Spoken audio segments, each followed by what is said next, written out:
This is Rock Talk with Mitch Lafon. Mitch Lafon. Welcome to this episode of Rock Talk with Mitch Lafon. Joining me on the phone, it is a keyboardist extraordinaire, Rick Wakeman. He is currently on his grumpy old rock star tour of U.S. and Canada. It runs, of course, the next date is September 22nd, so tonight, and it goes all the way till October 27th at the Plaza Live in Orlando, Florida. Many dates in between. He will be in Montreal on September 28th, 2019. I will be there. Very much looking forward to it.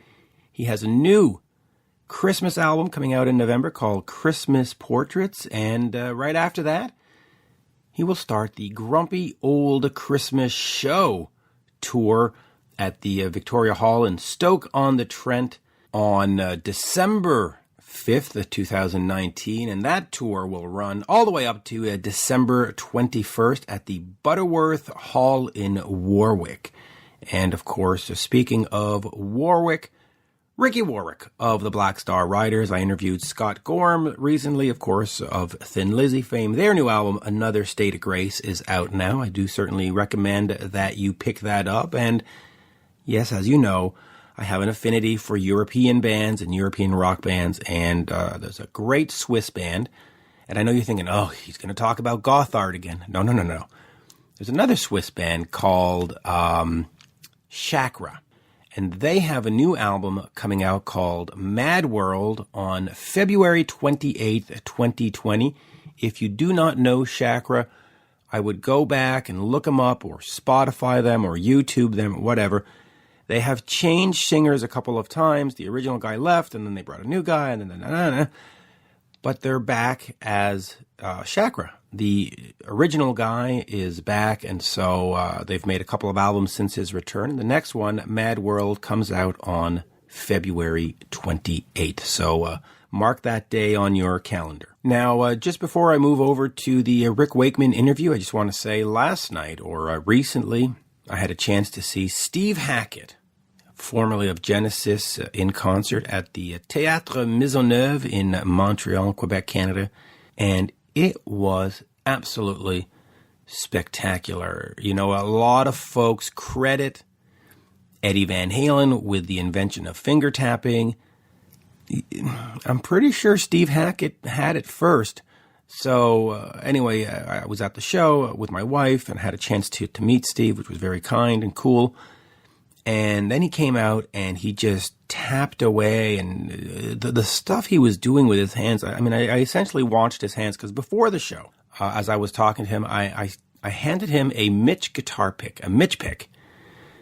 I go, hey, I said, I don't have business cards, but you want a Mitch pick? And I showed it to him, and he said, yeah, I'd love one. And he put it in his pocket. He goes, and I said, it's a .71. And he goes, well, I'll tell you what. He goes, I probably won't use it just because I use my fingernails to play. And I go, what?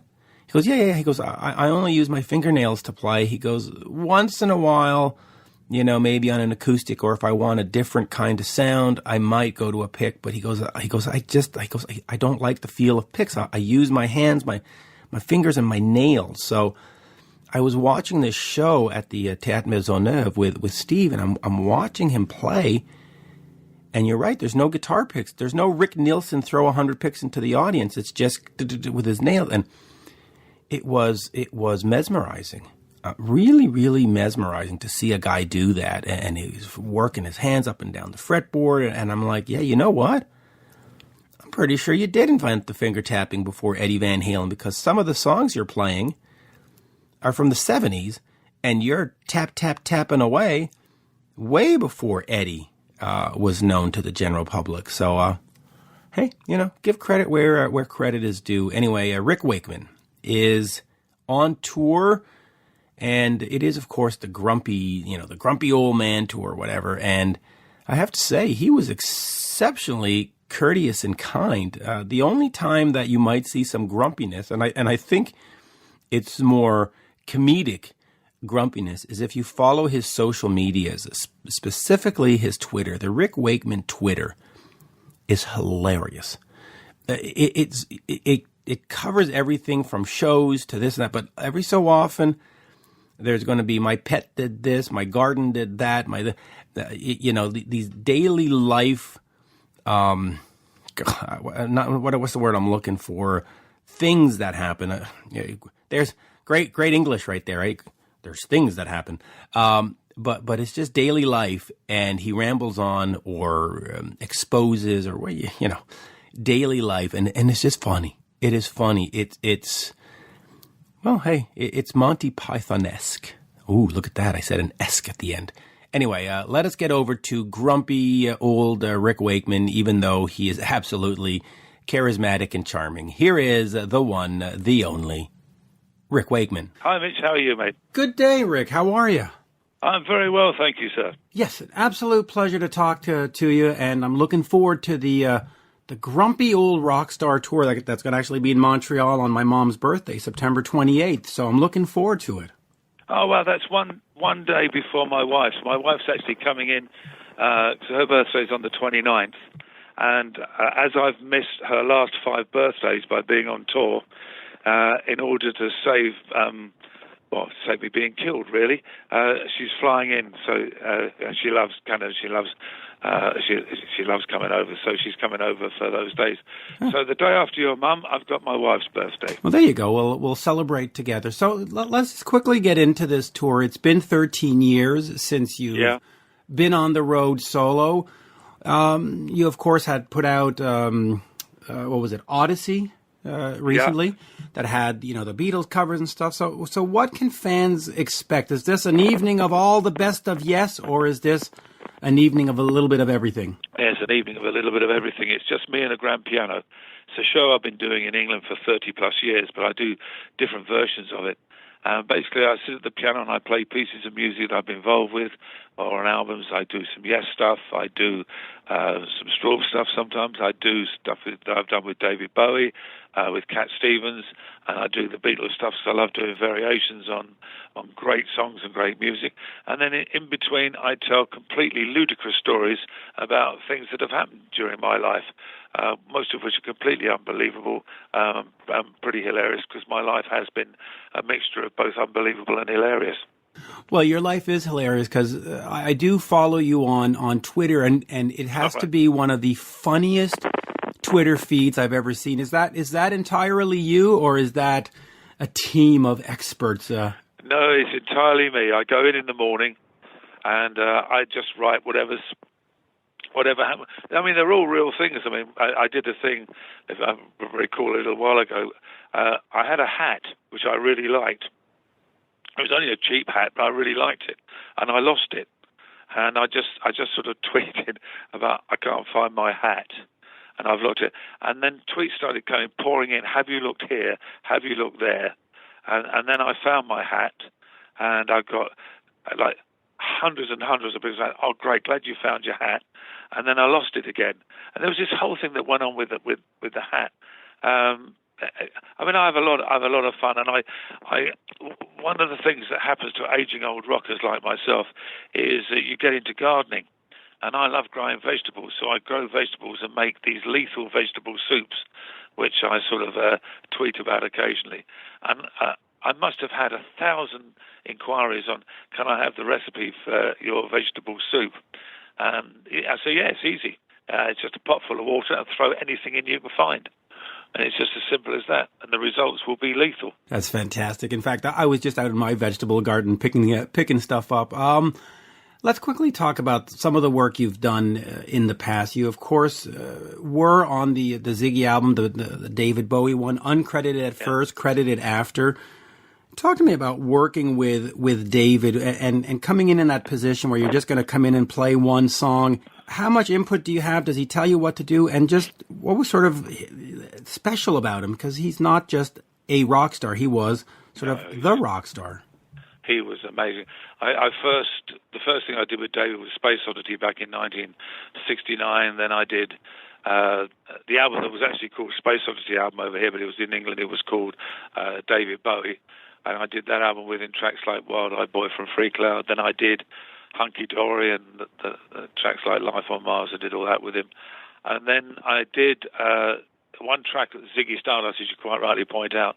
And then he asked me if I would join. He wanted to form the band Spiders from Mars. He didn't have a name then. With myself, Mick Ronson, Woody Woodmansey, and Trevor. And I said, it was the same day that I got asked to join Yes. So I went, I've got a bit of a problem here. And he said, what's that? I said, and the truth of the matter is, David's the most influential person I ever worked with. Loved him to bits. He gave me so much great advice. His music was wonderful. He gave total freedom to the musicians. You play what you want. And it was great. But the problem was, I thought, with Spiders from Mars, I'm going to be playing David's music, which is great because I love it so much. And that's going to be fine, and I'll have freedom to play what I like within his music. But there's a ceiling as to how far I can go because I can't throw in any of my own music, any of my own ideas, because quite rightly it's David's show. Whereas with Yes, here I've got a chance of growing with the band, of putting in my ideas and thoughts on how the music should develop. And it was a tough decision because at that time David was so much bigger than Yes were. But he actually agreed. He said, you made the right decision. So, and we remained friends right through to when sadly we lost him. Well, okay, so talk to me a little bit about the beginnings of Yes and the music you were doing, because if you look back historically, it was Chuck Berry and it was Elvis Presley and the Beatles and the Rolling Stone and no offense to them, but it was sort of straight ahead rock and roll. We didn't have all these keyboards. We didn't have this sort of progressive element.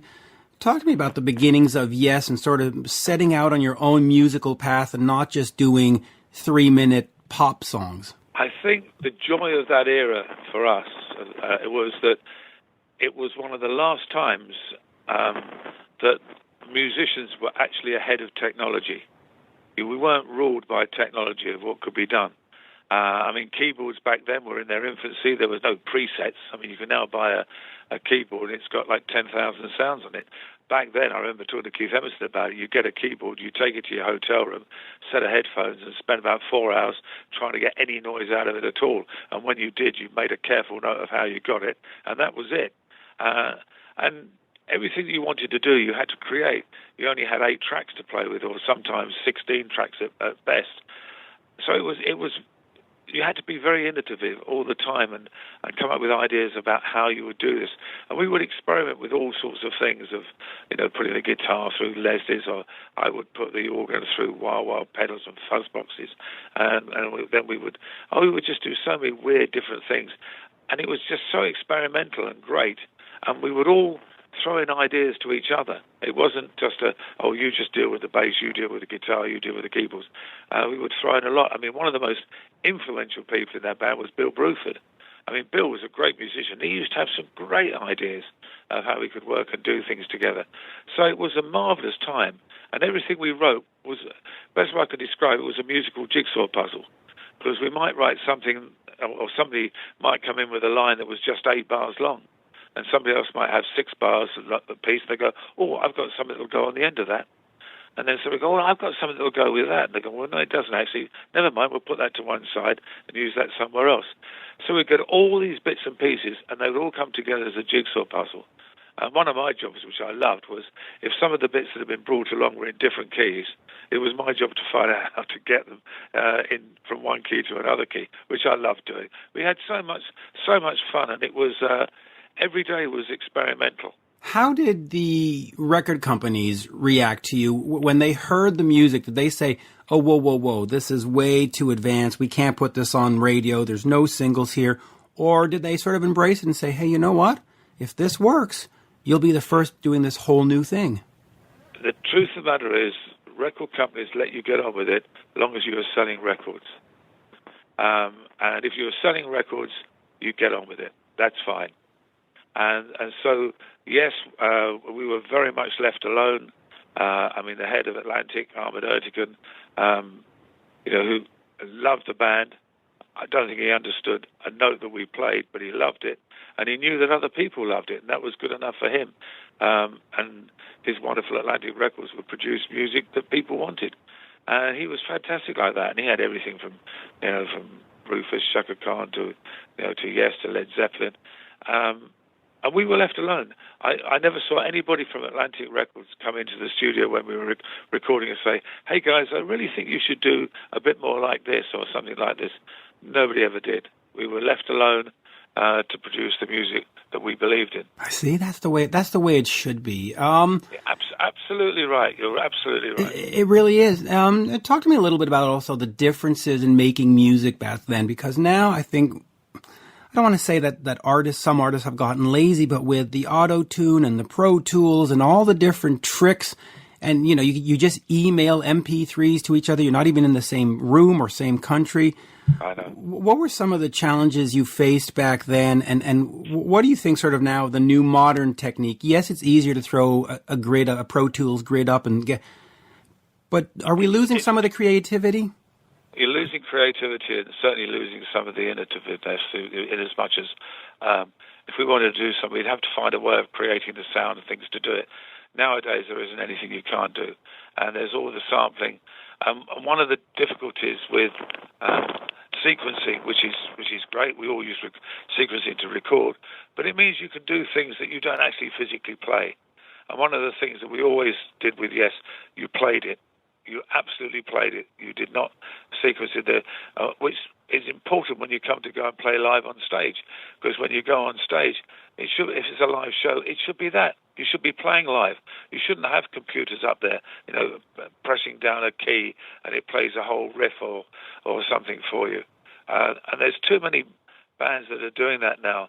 I see it with some keyboard players in bands.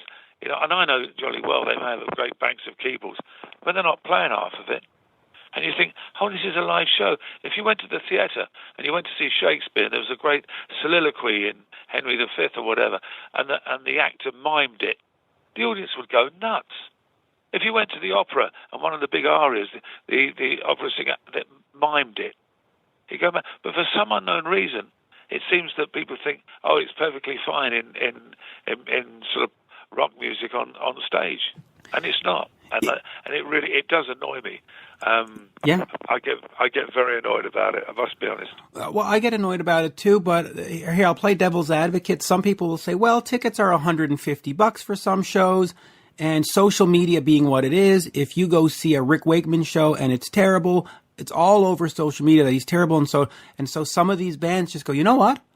We're just going to fake it till we make it, and everybody's going to go to Twitter and say, wow, they were great."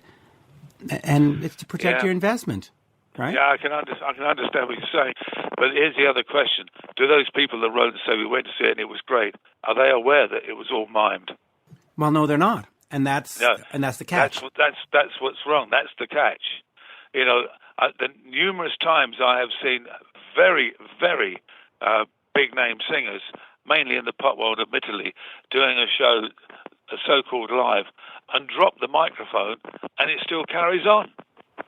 While they're hunting around to pick the mic up, and they're still singing merrily away. You think, this is so embarrassing. It is, but we can rest assured, folks, that Rick is live. You're entirely live. I certainly am live. I mean, take this as you will. I've never faked it in my life.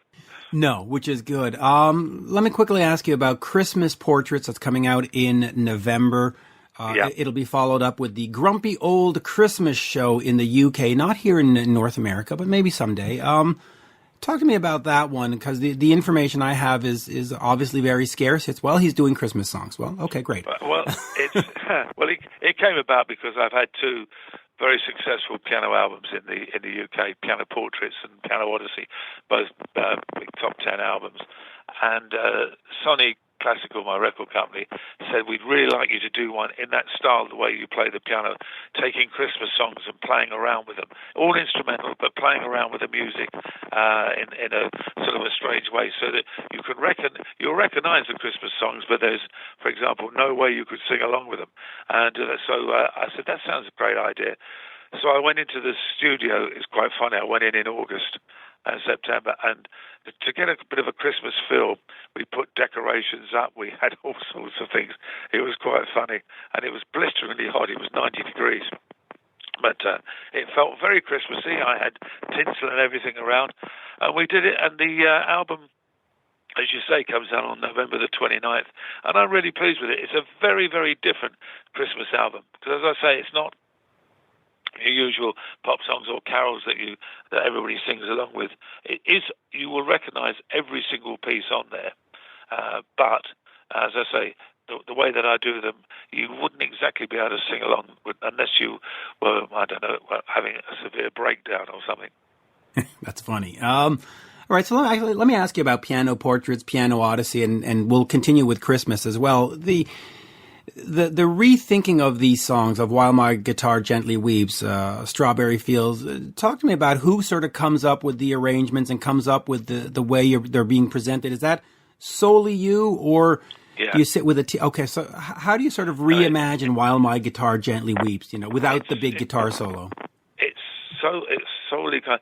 It's actually, I don't find it difficult to do, because the secret of doing variations on somebody else's melodies, which is, I hasten to add, has been being done for years. Classical composers have been doing it to their peers for years and years and years.